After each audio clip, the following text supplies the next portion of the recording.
মেলা মানে পাঁপড়, যে কোনো মেলা পাঁশকুড়ার চপ আর এই পাঁপড় ভাজা ছাড়া অসম্ভব, কমপ্লিট হবেই না। এনজয়। 11 থেকে 14 জানুয়ারি 2025 আমার বাড়ির সামনে মানে সারগাছি রামকৃষ্ণ মিশন আশ্রমের মাঠে আয়োজিত হয়েছিল কৃষি সমৃদ্ধি মেলা কাম ন্যাশনাল সেমিনার বা সংক্ষেপে কৃষি মেলা। এই মেলার আয়োজক ধান্যগঙ্গা কৃষি বিজ্ঞান কেন্দ্র। এই মেলার মূল ভাবনা হলো কৃষক দেবো ভব। বিগত বেশ কয়েক বছর ধরেই এই মেলাটা এখানে হচ্ছে। প্রধানত কৃষি এবং কৃষক এই মেলার কেন্দ্রবিন্দু হলেও অন্যান্য মেলার মতো মোটামুটি সব কিছুই কম বেশি এখানে পাওয়া যায়। বেশ বড় একটা জায়গা জুড়ে মেলাটা আয়োজিত হয়েছে। বিভিন্ন দপ্তর থেকে বিভিন্ন স্টল দেওয়া হয়েছে। এখানে রয়েছে বিভিন্ন স্বয়ংভর গোষ্ঠী স্টলও।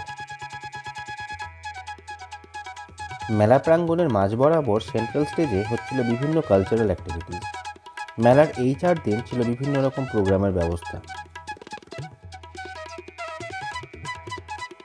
যেহেতু এটা কৃষি মেলা, তাই কৃষক বন্ধুদের জন্য ছিল বিভিন্ন স্টল, যেখানে তারা চাষের উন্নতির জন্য বিভিন্ন রকম টিপস পেতে পারেন, যেটা কাজে লাগিয়ে তাদের চাষাবাদের উন্নতি করাই এই মেলার মূল উদ্দেশ্য। হস্তশিল্পের এক বিরাট প্রমোশন হচ্ছিল এই মেলাতে, বিভিন্ন স্টল যার জলজান্ত নিদর্শন। একটা খুব ইন্টারেস্টিং স্টল ছিল ফিশারি ডিপার্টমেন্ট থেকে। ফিশ স্কেল বা মাছের আঁশ দিয়ে সুন্দর দুটো আর্টওয়ার্ক সত্যিই নজরে পড়ার মতো। মেলার আউটার পোর্শনটা ছিল অন্যান্য আর 5টা মেলার মতোই, যা এই মেলাকে একটা আলাদা মাত্রা দিয়েছে।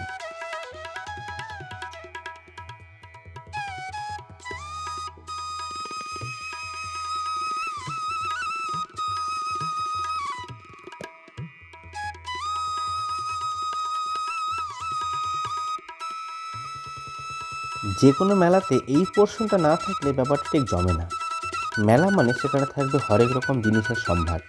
বাচ্চাদের খেলনা, পাঁশকুড়ার চপ থেকে শুরু করে ফুচকা, বাদাম ভাজা, জিলিপি থেকে শুরু করে পাঁপড় ভাজা, চাউমিন, ঘুগনি থেকে শুরু করে বিভিন্ন ধরনের তেলে ভাজা।